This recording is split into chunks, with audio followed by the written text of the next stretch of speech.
Howdy y'all, Christi here with Little Salty Homesteader. Welcome back to my YouTube channel. I am here today seed starting for the fall and winter garden.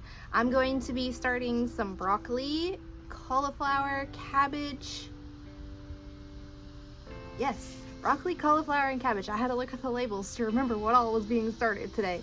To plant out later in September for fall and winter, like I previously mentioned. Get it together. So before I talk about what I'm going to be seed starting, I'm gonna go over a little bit of seed starting basics for you guys. If you're new to my channel, I really like to be as informative as I possibly can. I have had comments on my videos that I talk too much, so I do apologize if you just want to see what's going on without the jibber jabber. But I want to make it as transparent and straightforward for beginner gardeners as possible, so that if they are just stepping into gardening, then they can have a really thorough kind of know-how before they dip their toes in the water. So for seed starting, okay, so direct sowing means you take the seed and you plant it directly into the growing space, whether that is a container, a raised bed, or in the ground, or a green stalk, what have you, whatever you're gonna be growing that seed in, you plant it directly in there.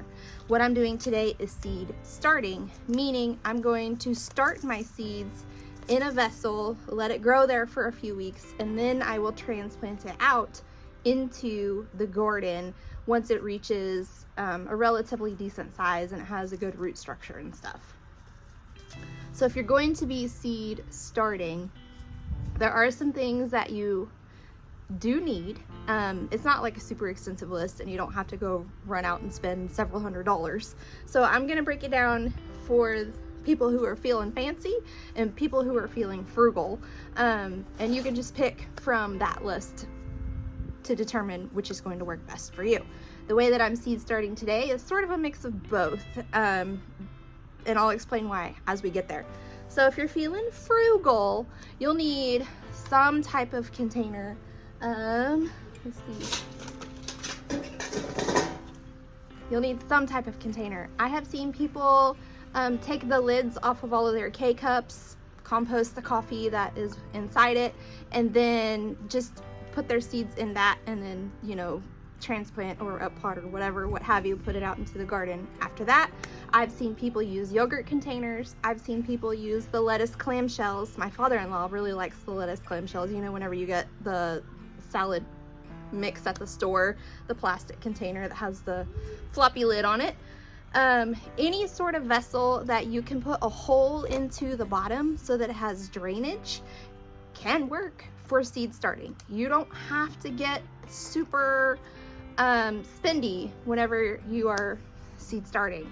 The one thing that I will say that I do not recommend is the peat pods that biodegrade and break down into the soil.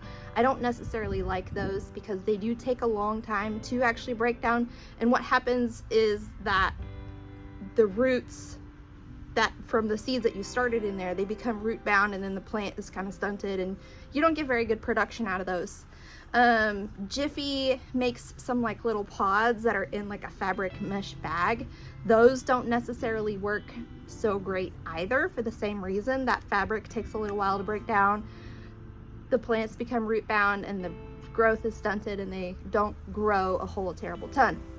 You can do kind of a workaround with those fabric kind of seed pod things by kind of ripping that off whenever you go to transplant it in your garden, but it's just an extra step that you have to go through. So if you're feeling super frugal and you don't want to spend a whole ton of money right out of the gate, save your yogurt containers, save your lettuce clamshells, save your K-cups. I'm sure somebody in the comments will have other, you know, thrifty, creative solutions for seed starting if you don't want to spend a whole ton of money right out of the get-go. If you're feeling fancy, you can get seed starting containers, and you can use something like these little 6-packs like this. These are really great. They're small and they're vented on the sides to allow air to penetrate into, so that the roots will grow straight down instead of around and around and around. You can get seed starting trays like this. This is a 32 cell. You can get cups like this. I mean, I have a lot of different sizes and a lot of different things that I have used with success. So it all just sort of boils down to how frugal or fancy you want to get with your equipment. The other thing that you're going to need is a light source of some type. So if you are planning on starting seeds indoors, what you are going to need is either a windowsill that is south facing, that's going to get quite a bit of sunlight throughout the day, or you are going to need a heat, like a grow light with a heat mat. The heat mat, if you don't have, like if you're feeling frugal and you don't really want to buy a heat mat, maybe you have a heating pad. I've seen people use a crock pot. I've seen people put their seed trays on top of their refrigerators. There's a lot of different frugal creative sources, ways that you can go about this without having to spend a whole lot of money. If you're feeling fancy, then you can purchase a heat mat, you can purchase a grow light. If you're going to be starting a whole bunch of seeds, some sort of shelf might be really handy, and then you can hang the lights from the shelf and have things growing on all of the shelves. If you're not going to be starting your stuff inside, you want to start it outside, like I'm going to be doing. I'm going to be using my patio here. Just make sure that the patio gets partial shade. So this gets shade for the late afternoon, meaning the hottest part of the day is shaded, which is going to work out really great for the plants because hopefully they're not going to burn up. I did it last year for my fall garden and it worked out really well. My plants were amazing. I had so much broccoli. It was wonderful. So I'm just going to do the same thing this year, except I'm going to be putting them on the shelf this year. Last year I just left them kind of on the ground on the patio. So I'm pretty sure that is all the equipment you need. The shelf is going to be handy indoors or out. If you don't have a shelf, if you're feeling frugal, you can just set them on the ground on the patio. It's perfectly fine as well. Just hopefully if you have a dog or something, they don't nibble on your plants.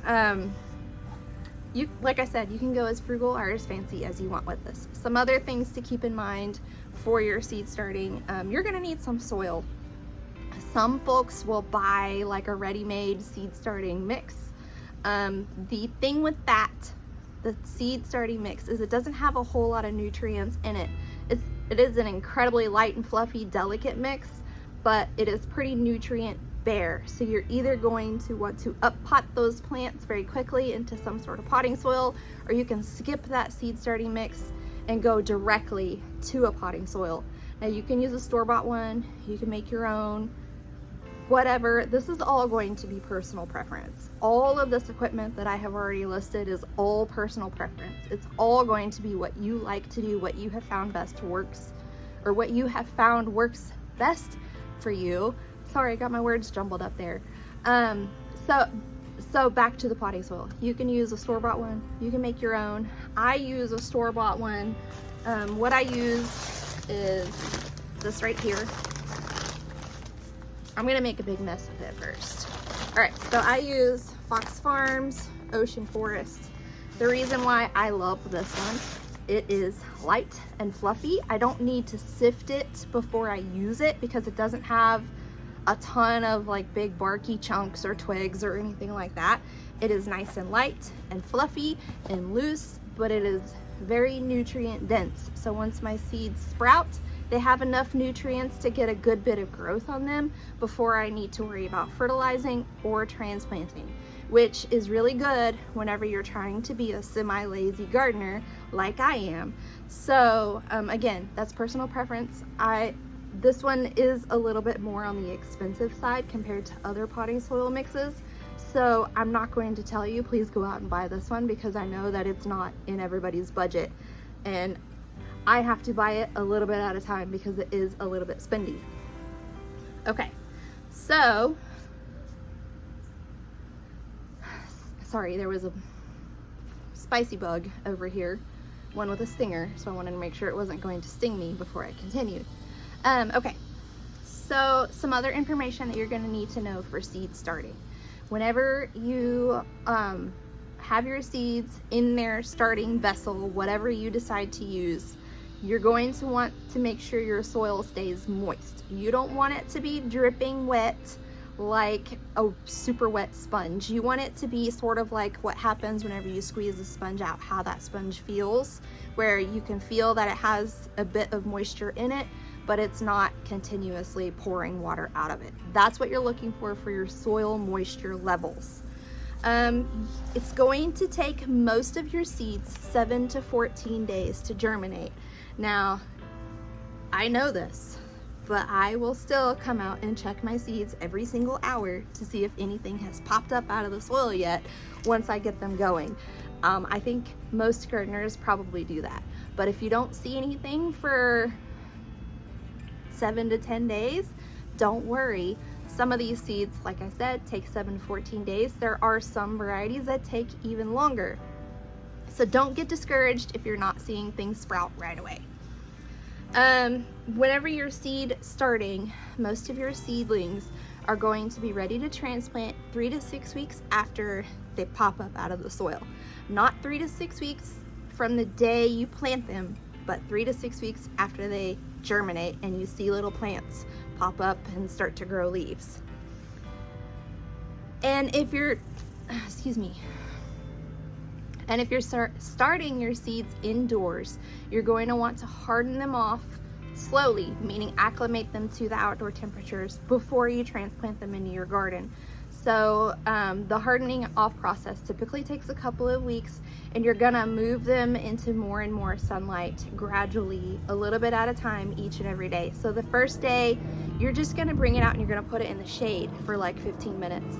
The next day, you're gonna give it like 10 minutes of sunshine and then 15 minutes of shade, so on and so forth, increasing the time over the next couple of weeks until it has survived like a full 24-hour cycle outside, and then you can transplant it into your garden space. If at any point you miss a day bringing it out, then you have to start the hardening off process over. So please keep that in mind. Like if you don't bring it out because it is rainy or the temperatures are suddenly freakishly wild, whatever the case may be, you will have to start that hardening process over again from the beginning. Also, this is a very hard lesson learned. Make sure you label your seedling vessel, your tray, whatever, your yogurt cup, whatever you're using, because you're not going to remember what you planted in it unless you're planting a single variety, just one single broccoli type. Today I'm starting several, so I have all of those labels ready to go so that hopefully whenever I transplant them into the garden, I don't forget what is planted. Every gardener has the I'll remember what I planted moment where 2 weeks later, no they don't. I've done it. Other YouTubers I watch, they have also done it. So please label your seedlings.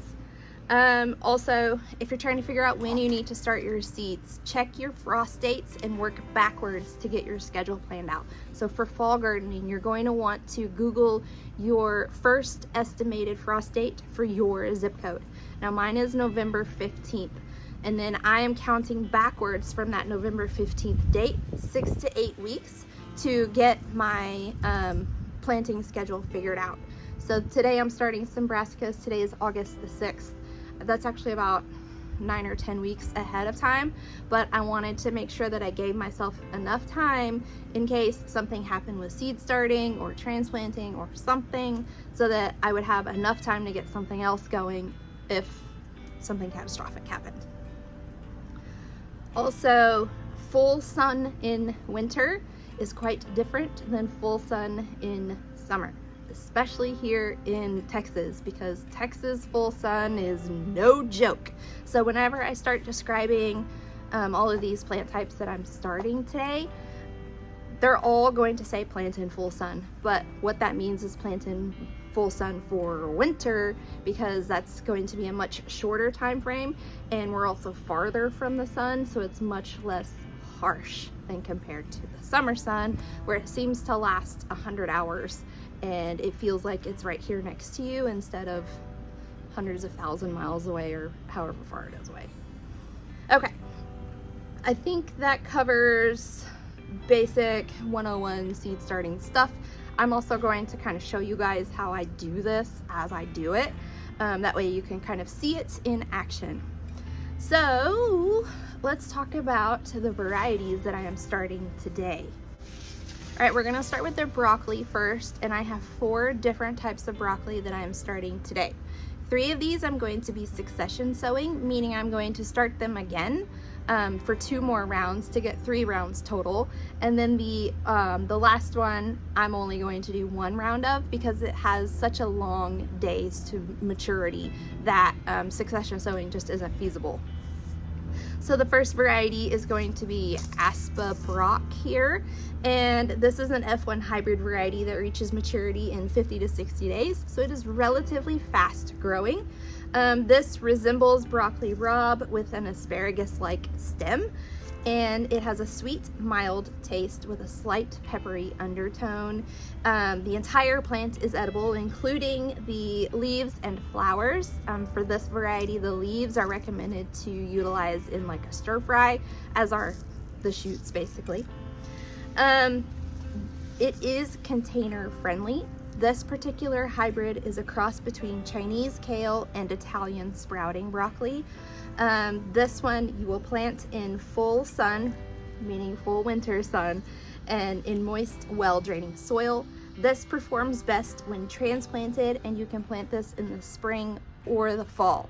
Now, because it is fast growing, you probably could grow it in the spring here in North Texas, but for the most part, I grow all my brassicas in the fall because we get hot so quickly here. So yes, might be a good candidate for a spring garden if you wanted to try brassicas in North Texas, because it is so fast growing, again 50 to 60 days to maturity. The next variety is going to be Green Magic, and this is your typical green broccoli heads here. This is also an F1 hybrid. It reaches maturity in 55 days, so another relatively fast grower. This is a slightly heat tolerant variety that can be planted later in the spring or earlier in the fall. It is slower to bolt, which means go to seed. The plants are compact at about 2 foot tall, so that makes it a good candidate for container gardening. It is known for smooth, uniform heads. It produces side shoots for continued harvest, so after you cut off that main broccoli head, it will produce smaller floret-sized heads for you to come out and harvest and utilize however you like to use your broccoli. This one has a buttery texture and great flavor, and you're gonna want to plant it in full sun, winter sun, and well-draining moist soil. This one also performs best as a transplant. All right, this variety, Purple Magic, is going to be the one that I am not succession sowing. This one is an F1 hybrid that reaches maturity in 100 days, so it takes a little minute to get where it's going. This one has purple broccoli heads, and so it will add color and visual appeal to those fall and winter gardens that a lot of times are just basically green. It has a high tolerance to stress and heat. It is sweeter and more tender than green varieties. You can enjoy this one raw, stir-fried, roasted, blanched, or steamed. So basically any way you want to eat your broccoli, this is a good candidate for that. The leaves are frost tolerant, however the crowns are not. So in the event of below freezing temperatures, you will want to cover the entire plant with row cover just to ensure that the crowns don't end up frost damaged. This one will be planted in full winter sun in moist, well-draining soil. And the fourth broccoli variety is going to be Yad Fa. This is a Chinese heirloom that reaches maturity in 60 to 70 days, so relatively fast growing, but not as fast as those 2 hybrids. So this is a sweeter cross between asparagus and broccoli flavors. It is best grown in spring or fall. It tolerates a light frost, so in the event of frigid temperatures, again, row cover protection. It is container friendly. It continues to produce shoots, allowing for multiple harvests. And because this is that long you know, kind of stir fry broccoli type, you're going to get multiple meals out of the single plant. It's going to be planted in full sun in moist, well-draining soil. You guys sensing a theme here? And then this one can be direct sown or transplanted. I'm going to transplant this one. All right, next up is going to be cabbage. I have 3 varieties of cabbage that I'm starting today. 2 of them will be succession sown. The last one will not, because it takes a long minute to reach its mature size. So the first variety is going to be Red Jewel. This is an F1 hybrid that reaches maturity in 75 days. It produces heads averaging 6 inches in diameter and 3 to 3.5 pounds. It is great for fresh eating, cooking, canning, and pickling. It is also excellent for fermenting, so if you like to make your own sauerkraut, this is a good candidate for that. It is moderately frost tolerant, so if it's a light freeze, you don't have to worry about row covers, but if it is frigid temperatures, you will want to protect it. This will be planted in full sun in moist, well-draining soil, and it performs best as a transplant, but can be direct sown. The next one is going to be Stonehead. So this is a green variety. It is an F1 hybrid that reaches maturity in 70 days. It is resistant to disease, cracking, and splitting. It produces medium-sized heads that average 4 to 6 pounds. It is considered one of the easiest cabbages to grow, and it is excellent in slaws, sauerkraut, or hearty winter soups. It is moderately frost tolerant, so follow the same frost cover procedures that you do for the Red Jewel here. It's going to be planted in full sun in moist, well-draining soil, and it performs best when transplanted. The third variety that is not going to be succession sown is going to be this guy that I don't know how to pronounce, and I'm not even going to pretend, so I'm just gonna let you guys read that. And this is an Italian heirloom. It reaches maturity anywhere from 95 to 120 days. So once I get it in the ground, it could be 4 months before I'm harvesting this bad boy. However, it has violet and green leaves that become more vibrant as temperatures cool off. So as we get into those winter months, these purples and greens are going to become incredibly vibrant. It is a cold hardy variety.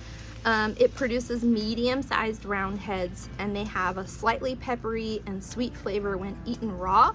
However, it can be utilized like other cabbages, cooked, pickled, fermented. It will be planted the same as the other 2 cabbages in full sun in moist, well-draining soil, and it performs best when transplanted. All right, next up we have 2 varieties of cauliflower that I'm going to be starting today. We have the Twister variety, which is an F1 hybrid that reaches maturity in 75 days. The outer leaves twist and protect the head here, so it's a self-wrapping type of cauliflower. It creates a uniform bright white head with few defects. It is a great variety for backyard gardeners, and from what I was reading, it is also great for market gardeners. It is delicious roasted or air fried. Most of the cauliflower that we eat actually is roasted, so that's what this will be utilized for. You're going to harvest it whenever the heads are 5 to 6 inches in diameter. Any larger than that, and it has a hard time self-wrapping. It will be planted in full sun, moist, well-draining soil, and it performs best as a transplant. All right, the last cauliflower variety is De Purple. It is a purple variety. It is an F1 hybrid that reaches 68 days to maturity. It is rich in anthocyanins, and it retains this cool purple color whenever it is cooked. It can turn kind of bluish unless you add some sort of acid like lemon juice or vinegar to the cooking liquid to help it stay this bright purple. It has a nutty, buttery taste that you can enjoy raw or cooked, and it provides color to a mostly green fall and winter garden, much like the red cabbage and the purple broccoli. So this will be planted in full sun and well-draining, moist soil, and it performs best when transplanted. And the last variety that's going to be started today is a Chinese cabbage. So I guess technically that makes 4 cabbage varieties, but this is a little bit different. This is a Chinese heirloom that is popular in the UK. I'm sorry, this variety is called Hilton. It takes 70 days to reach maturity. It is a Napa style cabbage with mild tasting leaves. It is great raw in stir fry or fermented as kimchi, which is how I'm going to be utilizing it. It is not super cold tolerant. I have grown this before, and even with row cover protection, the temperatures were pretty frigid, like single digit, and the frost cover didn't protect it from getting damaged and turning to mush. So keep that in mind. If it does reach super cold temperatures, you're going to want to provide extra protection for it. It will be planted in full sun, moist, well-draining soil, and can be direct sown or transplanted. This could take up a lot of space, so follow the seed packet spacing instructions, which aren't on here, but they are on the website. So if it says to plant them 12 inches apart, then you want to give that full space, because it has a lot of like outer leaves that are kind of fluffy and take up a lot of room.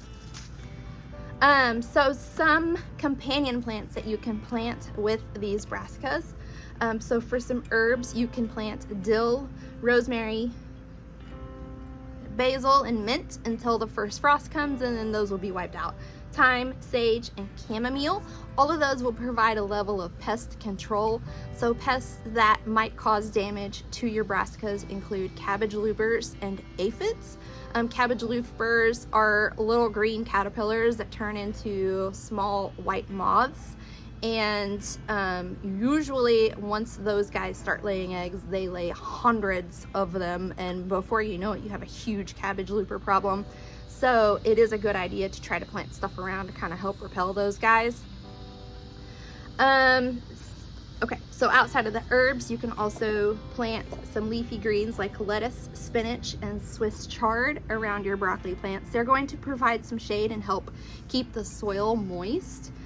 You can also plant celery, beets, cucumbers, and radishes around your broccoli plants. Some of these are just friendly buddies, and some of these have some pest repelling properties like radishes. You can plant flowers like nasturtium, marigolds, snapdragons, and cosmos. All of those have pest repellent properties. My raised beds currently have marigolds, some calendula, marigolds, and some calendula. There's some basil. There are also some perennial herbs out there. So between all of those, I believe I have the companion plants knocked out.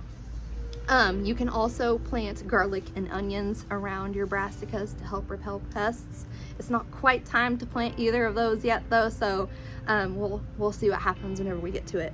And then you can also plant legumes like beans and peas.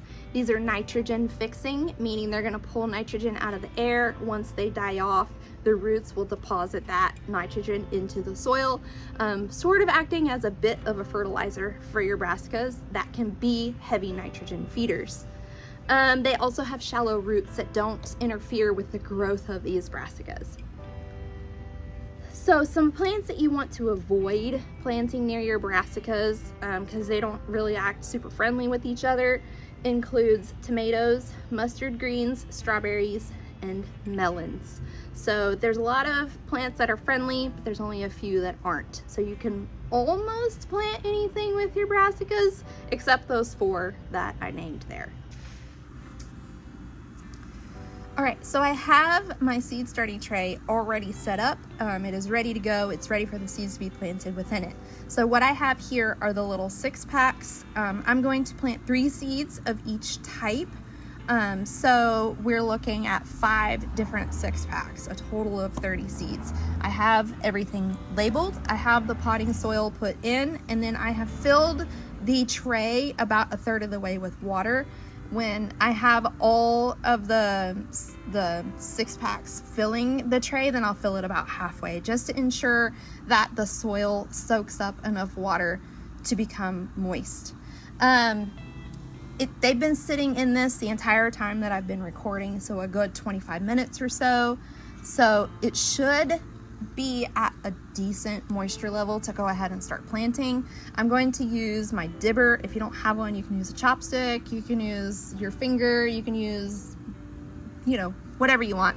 I just like this because it helps me kind of measure, because it has this line right here at about 1/4 of an inch down. So, and that's a good depth for seed starting. So I'm just gonna make divots in all of these 6-packs really quick. And like I said, this is like a very 101 seed starting video. So if you're familiar with seed starting, this might be overkill for you, but if you're kind of new and are curious how it works, then here you go. This is a full breakdown.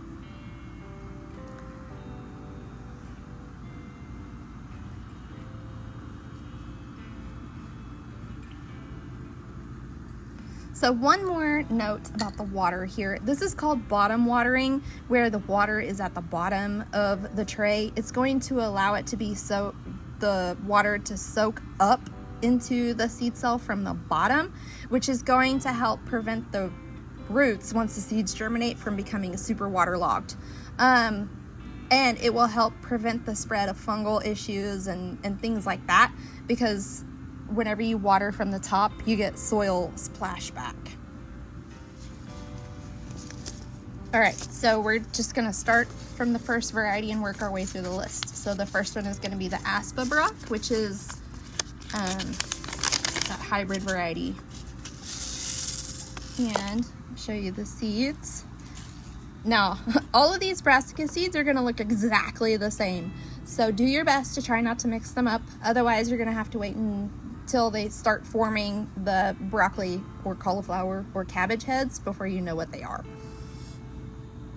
So I'm just gonna go back here, and you can go, these are brand new seeds. So I'm just gonna go 1 seed per cell. You can go 2 seeds per cell if you want to. Because I'm succession sowing, I'm not as concerned about trying to get 100% germination here. And then, so I popped them right in the divot, and then I just covered them back up with the soil. And as these seed cells start soaking up more and more of the water, that's going to make the moisture reach the seeds there. So the next variety we have is Green Magic.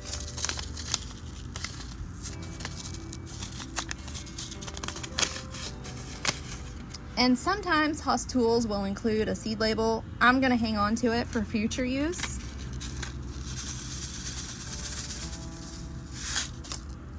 And again, because these seeds are brand new, I'm just gonna do 1 seed per cell. That first one got 2 on accident. And we're just gonna get that covered up there. Here we go. And I'm covering it as I go so that I don't accidentally misplant something where it doesn't go.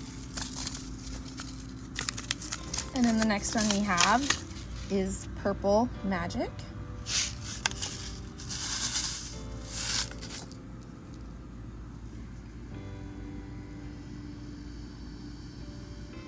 And there might have been 2 seeds on one of those, but it wasn't intentional. All right, the next one is going to be Chinese Yod Fa. And I have had these seeds for a while, since 2022. So I'm going to plant 2 seeds per cell since they are a little bit older.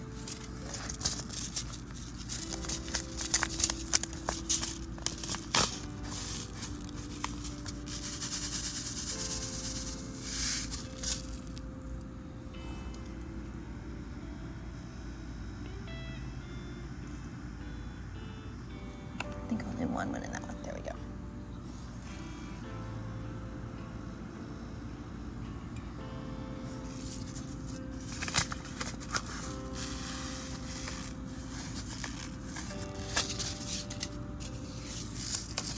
Moving on, red jewel cabbage.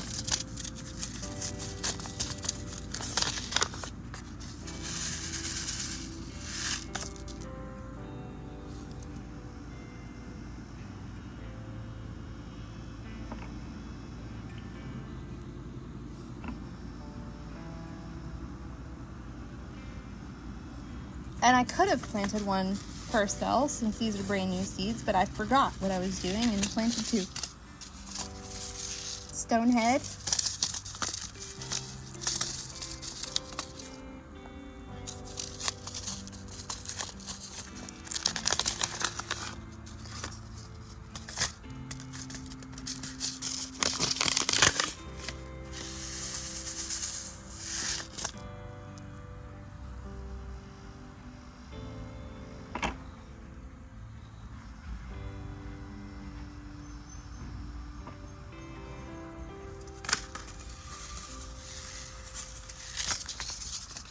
Okay, I'm gonna stop right here to talk about where I sowed 2 seeds in each cell for this red jewel. So if everything germinates, I have 100% germination on this red jewel cabbage. There's a few approaches that I can take. The first one is I could thin out the seedlings, meaning both of them germinate. I pick my favorite one and then snip the other one at the soil level to stop it from growing. The second one, I keep it, continue to grow it, try to make space for it within my garden. The third thing that I could do is I could still continue to grow it, but then pass it on to a family member or a friend or a fellow gardener. Try to help somebody else grow a fall and winter garden, if you will. So I have options here. I'm not, super worried if I have too many plants that sprout, because again, I can thin them out, or I can share, or I can try to make space in my garden out here. So yeah. Just keep that in mind if you're worried that you got too many seeds going. There's always something that you could do with it. All right, so the next one is this variety here. I got these earlier this year. I think I got them in January. So they're still relatively new. So I'm going to go one, actually.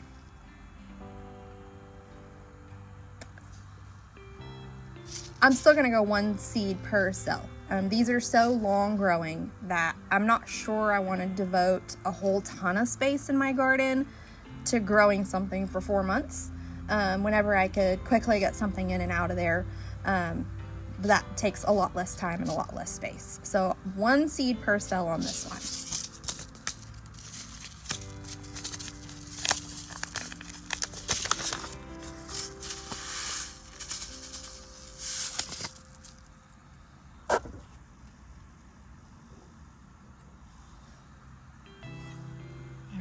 Bury that. We're almost done. All right, next up we have the twister cauliflower.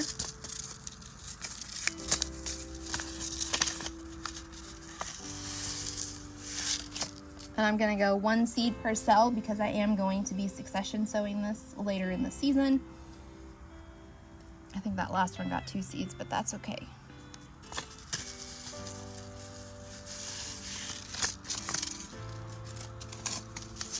The purple hybrid.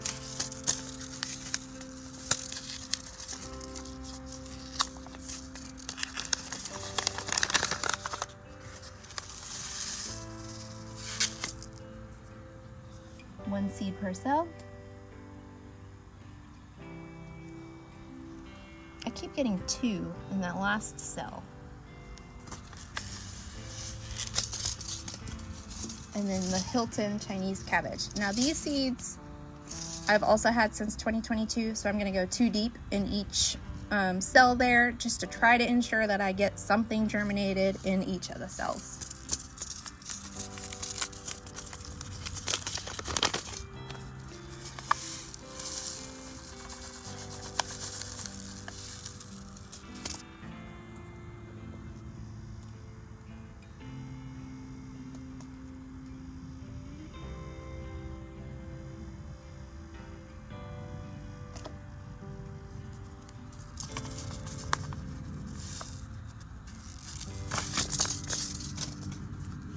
All right, at this point, everything that is going to be started today is going now. I am going to put this up on the shelf that is behind me. I'm gonna put it on the very top. That way it will get the best chance for morning sunlight and the best chance for afternoon shade. That position seems to work the best whenever I'm trying to start seeds out here.